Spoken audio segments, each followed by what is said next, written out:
Meus irmãos, a paz do Senhor, boa noite. Espero que todos os irmãos estejam bem. Nós vamos para a quarta aula da nossa apostila Pneumatologia, a doutrina sobre o Espírito Santo, ou melhor, o estudo sobre o Espírito Santo. Nós vamos para a nossa quarta aula. Semana passada nós não podemos, mas hoje nós estamos aqui, graças a Deus, para trabalharmos essa aula, aprendermos um pouco mais sobre a pessoa do Espírito Santo, Então, vamos lá. Aqui nessa nossa quarta aula, nós vamos estudar sobre pecados contra o Espírito Santo. Nós iremos estudar sobre o fruto, ou melhor, o fruto ou os frutos do Espírito Santo, tá bom? Na próxima aula, nós vamos abordar os símbolos do Espírito Santo e os dons do Espírito Santo, tá? Quero lembrar os irmãos que toda a nossa aula, ela tem um ponto de resumo, Nós sintetizamos bem a matéria para que não fique uma matéria longa. Professor, o que o senhor quer dizer com isso? Eu quero dizer que você deve pesquisar mais, que você deve baixar livros em PDF da internet sobre a pessoa do Espírito Santo, sobre o caráter do Espírito Santo, sobre os dons do Espírito Santo. Temos vários livros que tratam sobre esses assuntos, Sobre pecado contra o Espírito Santo. É importante, que os irmãos se aprofundem um pouco mais. Por quê? Porque aqui nós estamos dando uma luz, nós estamos ensinando os irmãos a caminharem, o nosso curso é para isso. Então, o nosso primeiro ponto aqui nesta noite, nesta aula que nós vamos estudar aqui, é pecados contra o Espírito Santo. É possível pecar contra o Espírito Santo? Claro que sim, claro que é possível, Nós temos aqui na nossa matéria Jesus dizendo que todo pecado que a gente pecar contra o Pai é perdoado. Os irmãos vão ler aqui na nossa literatura, posta na apostila, dizendo todo o pecado contra o Pai, todo o pecado contra o Filho é perdoado, mas o pecado contra o Espírito Santo, esse não tem perdão, Essa é a expressão máxima de Jesus. E aí você pode falar assim, pastor, mas mesmo que uma pessoa venha se arrepender, ela não vai conseguir esse perdão? Mesmo que ela se arrependa, ela não consegue? Bom, meu irmão, nós vamos primeiro entender o que é o pecado contra o Espírito Santo, para que a gente possa saber se o indivíduo ele vai alcançar ou não a graça do perdão de Deus, a graça da salvação, Então vamos lá. Nós vamos tratar aqui, primeiro ponto do capítulo 4 é quando o Espírito Santo chega. Todos notam a chegada do Espírito Santo, Quando ele se afasta, também se é percebido. Então, ou seja, quando o indivíduo ele se converte, ele aceita o Senhor Jesus, ele se propõe a fazer a vontade do Senhor, todos nós percebemos a ação do Espírito Santo na vida dele. Nós percebemos que o Espírito Santo está nele, está com ele, E também percebemos quando o Espírito Santo se afasta, quando o indivíduo comete, entra em uma vida de devassidão, se afasta dos caminhos do Senhor, nós também percebemos que o Espírito Santo se retirou. Com o quê? Pelas atitudes, pela fala, pelas frases ditas, É fácil de entender um crente, ou melhor, é fácil perceber o crente que é envolvido pelo Espírito Santo. Irmãos, e quando eu estou falando envolvido, eu não estou falando do falar em línguas apenas, eu não estou falando da manifestação dos dons, do sapatear no Espírito, do dançar no Espírito. Eu não estou falando propriamente dessas coisas, tá? Eu estou falando das atitudes, tá? São atitudes que demonstram regeneração, mudança, transformação, tá? E isso revela que o Espírito de Deus está no homem, ou está na mulher, ou está no jovem, e assim sucessivamente. Como, por exemplo, nós temos aqui como ponto de referência o Salmo 51, em que Davi vai expressar a naturalidade, né? A naturalidade da natureza pecaminosa humana, né? Em pecado fui concebido, e alguns teólogos aí, né, que são especulações, vai dizer que Davi estava se referindo que houve um ato conjugal irregular, e desse ato conjugal irregular ele nasce, né? Não acredito nisso. Pelas pesquisas bíblicas, por alguns autores que defendem a ideia de que Davi está se referindo propriamente à natureza pecaminosa do ser humano, né? Que começa e tem origem lá em Adão. No Salmo 51, ele vem fazendo a denúncia de que ele está em pecado. E por este fato, ele vem pedir a Deus que não retire dele o seu Espírito Santo. Bom, vamos avançar, né? Vamos avançar. A preocupação de Davi com relação ao afastamento do Espírito Santo de sua vida, isso nos mostra quão importante é sua presença na vida do crente, né? É importante guardarmos essa afirmação de que ter essa presença permanente é benéfico para a vida do crente em várias áreas de sua vida, né? Queridos irmãos, vamos continuar o nosso trajeto aqui, tá? Eu quero pontuar aqui, ainda na introdução, no terceiro parágrafo, que fala assim, ó: a graduação do pecado varia em intensidade, trazendo consigo diferentes consequências. Por isso, no caso do salvo, o apóstolo Paulo adverte que estejamos mortos para o pecado e não devemos viver nele. Romanos capítulo 6. O capítulo 6 de Romanos, há uma preocupação paulina com relação à vida diária, né, do crente, né? E dentro desse conceito do apóstolo Paulo, a graduação de pecado contra o Espírito Santo, veja bem, nós estamos falando de pecado contra o Espírito Santo, meus irmãos. Nós não estamos falando de pecado que a gente comete no dia a dia. Não, nós não estamos tratando desse assunto hoje, da ramatiologia, né? Que era errar o alvo, né? Pecar é errar o alvo.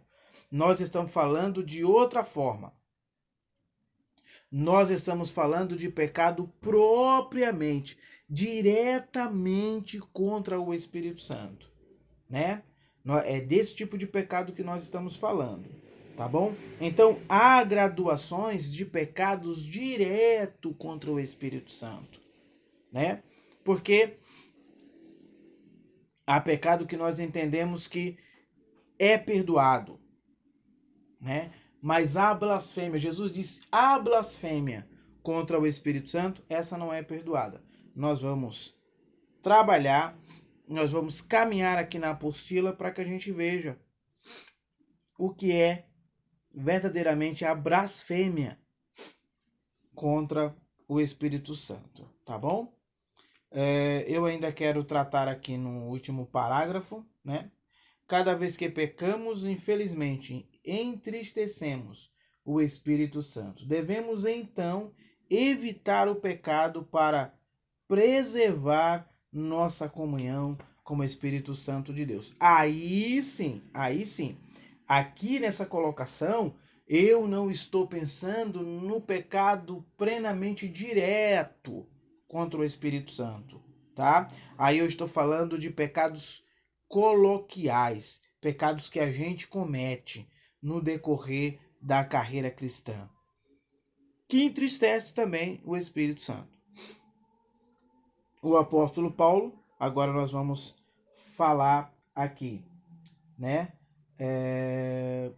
No o pecado de tristeza, uma forma que a gente atos que a gente comete causam tristezas no Espírito Santo. Então entenda muito bem. Esse tipo de pecado aqui são pecados que eu cometo na minha vida diária que acaba entristecendo o Espírito Santo. E cabe também aqui a ação do pecado direto contra o Espírito Santo. Por exemplo, meus irmãos, para que fique claro, eu estou falando de pecado direto contra o Espírito Santo e você pode ficar pensando assim, puxa vida. Então vamos lá. Quando eu falo mal de um irmão, tá? Então, o que acontece? Eu estou atingindo diretamente o irmão. Não precisamente toda a igreja, mas em particular o irmão. Entende? Então, quando eu disser aqui na nossa fala que nós estamos pecando direto contra o Espírito Santo, né? Então eu estou falando de atos que eu cometo que vai direto relacionado à pessoa dele, afetando a pessoa dele. Entristecer o Espírito Santo. Existem duas formas de entristecê-lo. Com os meus pecados, né, diários, cometido contra a verdade do Evangelho. Isso entristece o Espírito Santo, porque ele veio para me convencer desse pecado, ele veio para me convencer desse erro, tá? Ponto. E o segundo, professor? O segundo é o pecado diretamente contra o Espírito Santo. Isso causa nele profunda tristeza. A igreja de Éfeso, que é uma igreja rica, uma igreja abençoada, era uma igreja rica, uma igreja abençoada, uma igreja cheia de amor, uma igreja que se preocupava com o bem social, né? Paulo vai fazer uma denúncia a esta igreja dizendo o seguinte: não entristeçais o Espírito Santo de Deus, no qual estáis selado para o dia da redenção, o dia do arrebatamento, o dia da salvação eterna, né? De sermos salvos de toda a ira vindoura de Deus. Paulo vai escrever à igreja dizendo a seguinte verdade, né? Não entristeçais o Espírito Santo de Deus, no qual você está selado, porque corre o risco de você romper este selo, tá? E ele continua aqui, ó.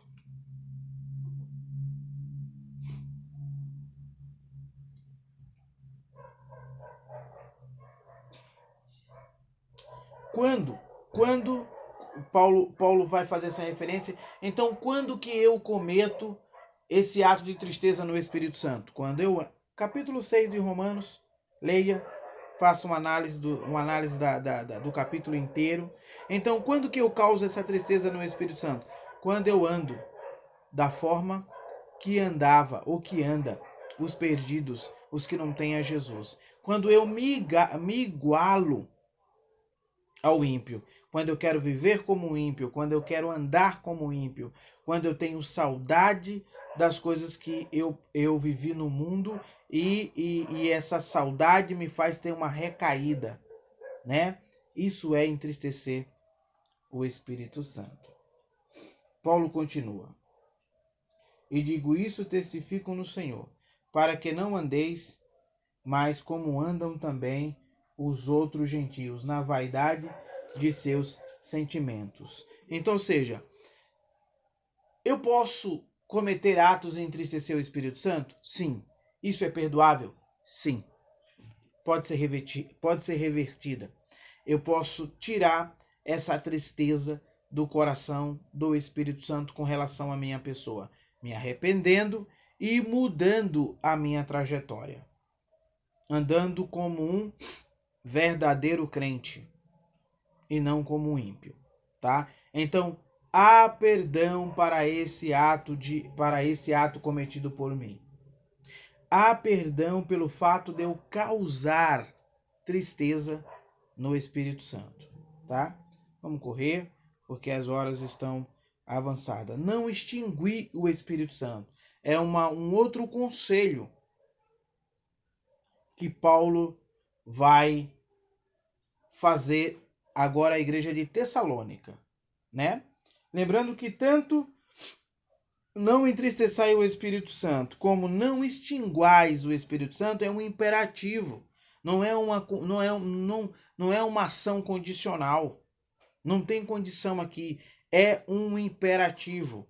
Paulo está dizendo, não entristeçais o Espírito Santo. Assim como ele diz agora, não extingueis o Espírito Santo. E o que é extinguir, irmãos, o Espírito Santo?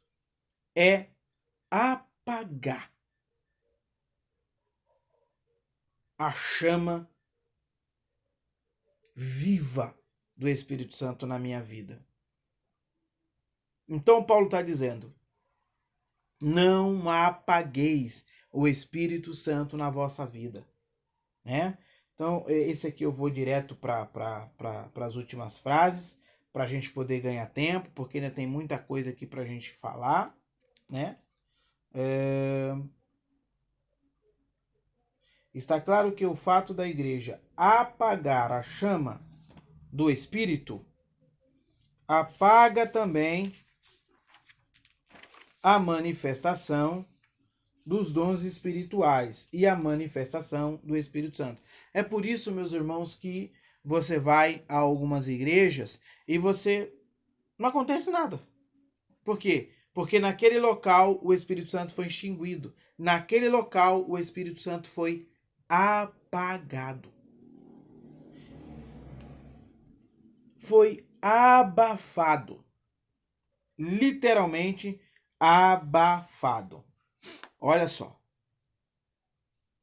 Quando nos tornamos autossuficiente e não buscamos mais humildemente a participação e a comunhão do Espírito de Deus na relação das nossas tarefas, quando alteramos critério de adoração para juntar-se aos padrões mundanos, especialmente aos estilos musicais de grande sucesso no mundo. Quando adotamos os métodos intelectuais para entender as coisas de Deus, associando-nos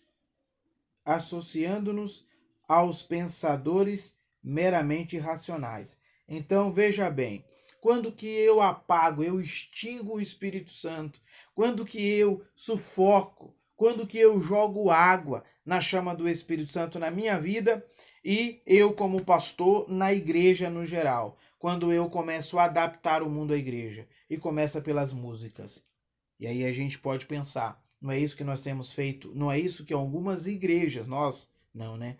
Mas algumas igrejas têm feito por aí, feito uma adaptação do mundo musical e aí trazido para a igreja aquele mundo musical com a ideia de que a letra é infinita, ou melhor, a música é infinita, a música não tem fim, a melodia não tem fim, a nota não tem fim, e aí a gente começa a agregar coisas mundanas dentro da igreja. Outra coisa, quando eu começo, meu irmão, a achar que o meu intelectual, o meu conhecimento, as minhas análises, as minhas pesquisas estão acima da revelação do Espírito Santo na minha vida. Então, ou seja, eu começo a apagar, a sufocar, a extinguir a chama divina do Espírito Santo da minha alma, e o pastor, o líder, faz isso e acaba tornando o grupo ou a igreja uma igreja extremamente apagada, sem a chama do Espírito Santo de Deus, tá? É dessa forma que a gente extingue o Espírito Santo. Qual outra forma também, pastor? Muitas das vezes a nossa falta de humildade, né? Nós muitas das vezes nos achamos superiores e começamos a olhar as pessoas e as coisas de Deus com o olhar, com a lupa humana por cima, né? E aí nós estamos fazendo o quê? Extinguindo, apagando o Espírito Santo da minha vida e do meio do povo de Deus. Agora nós vamos falar da tal blasfêmia do Espírito Santo, tá? Ou melhor, da tal blasfêmia contra o Espírito Santo. Tem os textos aqui, né, de leitura, é importante que os irmãos leiam. Essa denúncia de Jesus, ela vai começar quando os fariseus, os principados, os sacerdotes da época começam a atribuir as manifestações feitas por Jesus, os milagres, ou melhor, não manifestações, mas os milagres feitos por Jesus aos demônios, ao diabo. Então eles cometem ali o que? Uma blasfêmia contra o Espírito Santo. Então a primeira coisa que a gente precisa entender é que a blasfêmia contra o Espírito Santo, ela parte quando eu atribuo de Deus, ou melhor, as coisas de Deus ao demônio. Então, irmão, se você não tem o dom de discernimento, não queira dar palpite em determinadas coisas dentro da igreja. Tá bom? Porque você pode estar causando um problema. Você pode estar blasfemando contra o Espírito Santo sem saber, por inocência, tá? Então, muito cuidado com os seus análises, tá? Que você pode estar cometendo um erro gravíssimo, tá? Então, vamos lá. A primeira ideia é que atribui ao demônio as coisas que é feita pelo Espírito Santo. Vamos lá.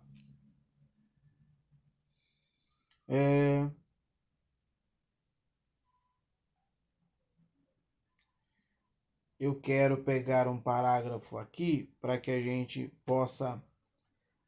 Vou pegar aqui o primeiro parágrafo, a última frase, tá? Aqui, ó. Porém, o que seria a blasfêmia contra o Espírito Santo? Não há verdadeiramente perdão para esse pecado? Tá? A Bíblia está cheia de textos que comprovam que o pecado contra o Espírito Santo não tem perdão. Pecado direto, como, por exemplo, atribuir ao diabo aquilo que o Espírito Santo faz, é uma blasfêmia, tá? Uma outra blasfêmia aqui, irmãos, tá no livro de Hebreus. Tá no livro de Hebreus, no seu capítulo 10, tá? É importante que os irmãos leiam aí. No capítulo 10 de Hebreus, o escritor vai fazer umas considerações, ou melhor, algumas considerações, tá? Com relação ao ser humano a respeito da salvação. Capítulo 10 de Hebreus, o comentador, o escritor, vai dizer o seguinte, olha, ele vai relembrar, fazer uma citação de Deuteronômio. Então ele chega e fala assim, olha, deixa eu falar uma coisa para vocês. Na época de Moisés, um indivíduo morria sobre a acusação, o testemunho, de 2 ou 3 testemunhas. Tá? E aí ele fala, quão castigo maior terá aquele que ultrajar, aquele que pisar o sangue da nova aliança, tá? E a ideia aqui, e a palavra ultrajar é desprezar profundamente, entende? Deixa eu pegar o texto aqui, para que a gente possa ler, né? Os irmãos leiam em vossa casa, tá? O texto, estudem ele, Que é importante, irmão, não fique só com aquilo que eu falo. Seja como a igreja de Bereia. Saia à pesquisa. Hebreus capítulo 10. Nós iremos ler aqui o texto de Hebreus capítulo 10. Versículo 26 em diante. Então vamos lá. Tá? Hebreus 10, 26 em diante. Porque se pecarmos voluntariamente, depois de termos recebido o conhecimento da verdade, já não resta mais sacrifício pelos nossos pecados, porém, uma expectação terrível de juízo e uma indignação ardente que há de devorar os adversários. Aquele que desprezou a lei de Moisés morreu sem misericórdia sobre 2 ou 3 testemunhas.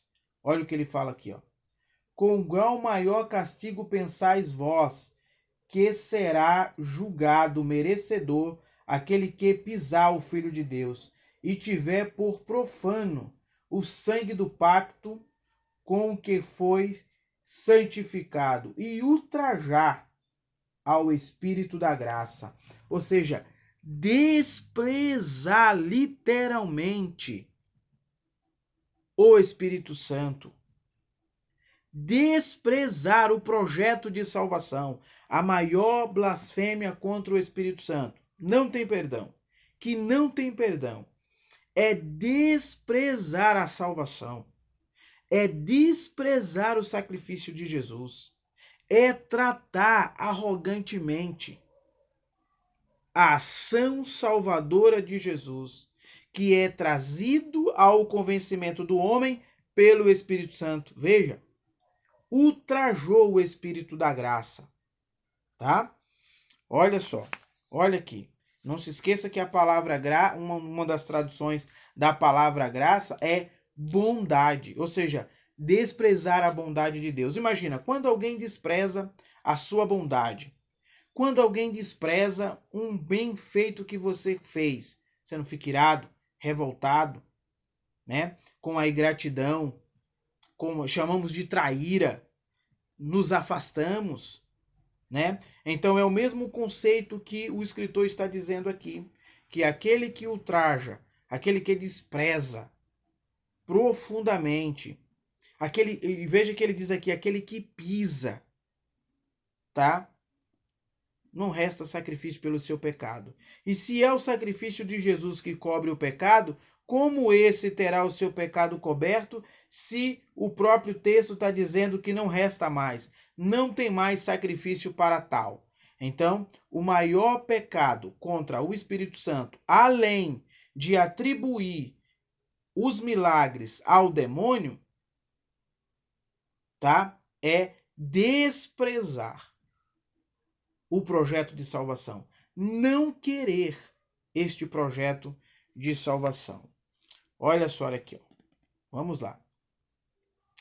A Bíblia está cheia.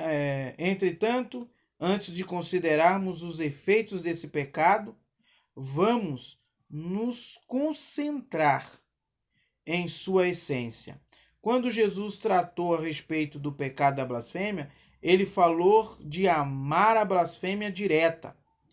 Blasfêmia é ultrajar, é praguejar, menosprezar a pessoa do Espírito Santo. Ou seja, dizer palavras agressivas contra o Espírito Santo. Entende? E parte daquele que realmente não quer ser salvo. Eu não quero. Ele rejeita o projeto da salvação. Então, para esse, não tem perdão. Qualquer dúvida, meus irmãos, sobre essa ideia, os irmãos podem mandar mensagem para mim.